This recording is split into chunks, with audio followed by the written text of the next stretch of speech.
بچوں کی دنیا۔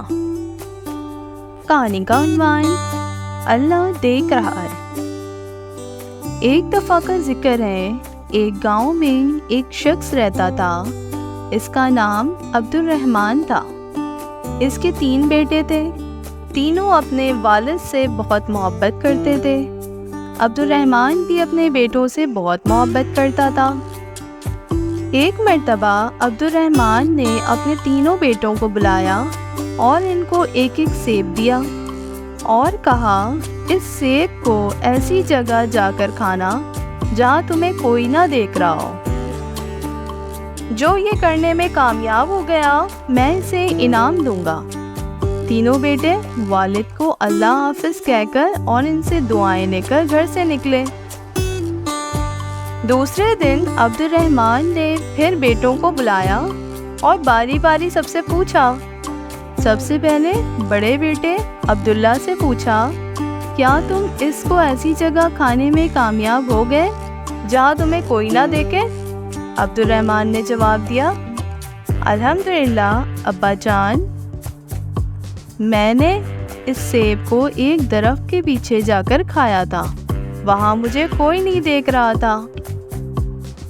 پھر عبد الرحمن نے اپنے دوسرے بیٹے سے پوچھا، یوسف تم بتاؤ، تم نے کیا کیا؟ یوسف نے کہا، ابا جان، میں نے وہ سیب کمرے میں بند ہو کر اندھیرے میں کھایا اور مجھے یقین ہے کہ وہاں مجھے کسی نے نہیں دیکھا۔ عبد الرحمن نے تیسرے بیٹے سے پوچھا، سلیم تم نے کیا کیا؟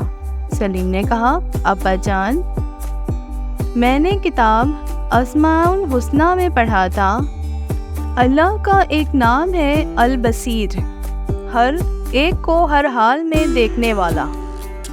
میں نے بہت سوچا اور تلاش کیا، لیکن مجھے کوئی ایسی جگہ نہ ملی جہاں میرا اللہ مجھے نہ دیکھ رہا ہو۔ اللہ تو ہر جگہ دیکھتے ہیں، اس لیے میں نے یہ سیب کو کھایا ہی نہیں۔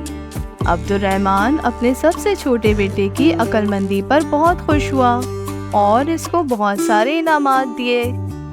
پھر عبد الرحمن نے اپنے بیٹوں سے کہا، میرے پیارے بیٹوں، بے شک اللہ ہم سب کو ہر وقت ہر جگہ دیکھتا ہے، ہماری باتوں کو سنتا ہے اور جو خیالات ہمارے دل میں آتے ہیں ان کو بھی جانتا ہے۔ وہ علیم بذات الصدور، یعنی دلوں کے پیچھے چھپے ہوئے رازوں کو بھی جاننے والا ہے۔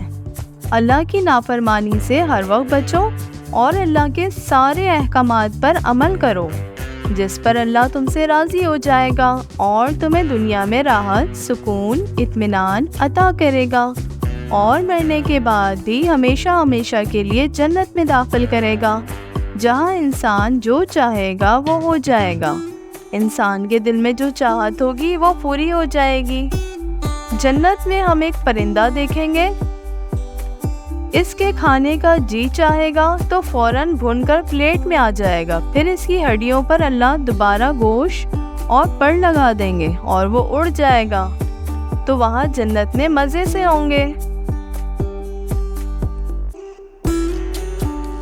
عبد الرحمن کے تینوں بیٹے یہ کہانی بہت مزے سے سن رہے تھے اور اس کے بعد انہوں نے ان تمام باتوں پر عمل کیا اور وہ ہنسی خوشی رہنے لگے۔